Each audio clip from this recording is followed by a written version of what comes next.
Let's make lamb shank nihari. This is one of my favorite Pakistani recipes to make. And in this video, I'm going to show you how to cook your lamb shank to the point where it's falling off the bones. It's few simple steps that we just need to follow. And all you need is just one equipment, and it's your pressure cooker. And together we'll make a beautiful fragrant rice and meat that's super tender. You're never going to stop thinking about it.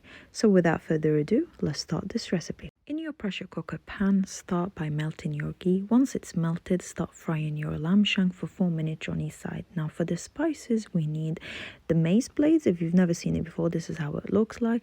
And then start putting all these spices that you can see on the screen. Don't worry if the screen is going too quick. This recipe is going to be on my website and it's fully printable.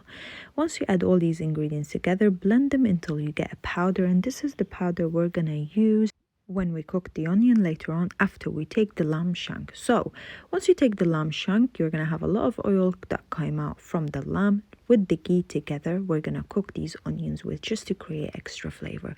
Once your onion has softened, add that mix of spice that we've just done, and then followed by 2 liters of boiling water. Make sure you scrap the bottom of your pan to get all these spices back. Add your lamb shank and pressure cook it for 90 minutes. After that, you can see the lamb is super tender and it's about to fall off the bone. Place it straight away on a baking tray. Now don't take anything off that pan. We're going to use all these ingredients in it, and we're going to put some rice that we've washed 3 times until the water is clear. 1 can of small cooked potatoes and 1 can of mushroom. Now mix everything together.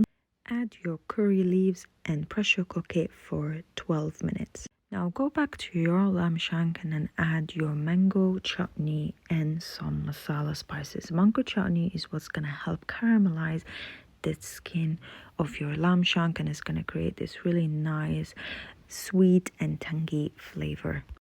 Grill them for 10 minutes on 200, no longer than that, otherwise you'll start drying your lamb. Serve it with any salad you like and enjoy. See you next time.